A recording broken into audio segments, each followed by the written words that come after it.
मैं हूं विजय कुमार पाल, एक लेखक। दोस्तों, बहुत बड़ी चर्चा चल रही है। एक्स मुस्लिम साहिल ने इस्लाम छोड़ दिया और उसने अपनी मां के कहने से इस्लाम छोड़ दिया। बहुत सारे तर्क दिए जा रहे हैं उसके बारे में कि उसने अपनी मां के कहने से छोड़ा। यानी कि मुसलमान का परिवार अगर मुसलमान है तो एक्स मुस्लिम की कोई गारंटी नहीं है कोई इस्लाम में नहीं जाएगा। और फिर साहिल ने, एक्स मुस्लिम ने, अपना इस्लाम छोड़ने के बाद दोबारा कबूल किया है। अब सवाल ये उठता है कि एक्स मुस्लिम ये कहते हैं कि एक्स मुस्लिम ही इस्लाम का आलोचना कर सकते हैं, इस्लाम की सच्चाई बता सकते हैं। भाई, मैं पूछना चाहता हूँ, कोई गैर मुस्लिम इस्लाम की गुंडागर्दी को क्यों नहीं बयान कर सकता है? उसकी सच्चाई को क्यों नहीं बताता है?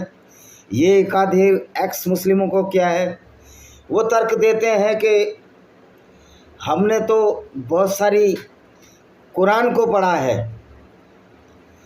तो दोस्तों, मैं ये पूछना चाहता हूँ, कुरान को पढ़ना आपने इसलिए इस्लाम छोड़ा, तो वो भी बहुत सारे लोग हैं जो कुरान को पढ़कर इस्लाम नहीं छोड़ते। वो अपने तर्क रखते हैं।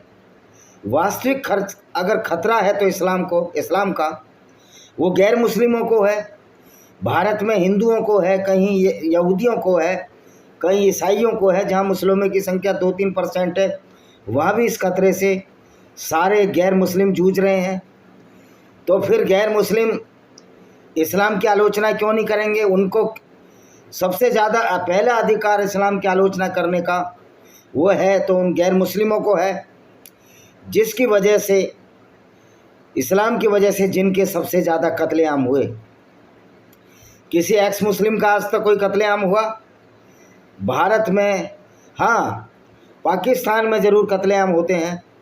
तो भारत में तो एक्स मुस्लिम कोई हंसी खेल है कि साहिल आए, एक्स मुस्लिम बने, हिंदुओं से पैसे लिए और उसके बाद हिंदू भी मूर्ख हैं, उनको सुपर चैट दिए और उसके बाद फिर इस्लाम में चले गए। तो इन्होंने तो वही दिखा दिया इस्लाम का जिसको अलतकिया कहते हैं। आपने अपनी माँ को तक नहीं कन्विंस कर पाए कि इस्लाम बुरी चीज़ है, और इनकी माँ जो अब शायद इंतकाल हो गया है, ईश्वर उनकी आत्मा को शांति दे। कोई रिजरेक्शन और कोई दोबारा मुर्दे जी उठेंगे ऐसा कुछ नहीं है क़यामत के बाद। तो जो भी है, बॉडी ख़त्म तो ख़त्म है, अब खेल ख़त्म तो खेल ख़त्म है, न कोई आत्मा का कोई प्रूफ है। तो मैं ये पूछना चाहता हूँ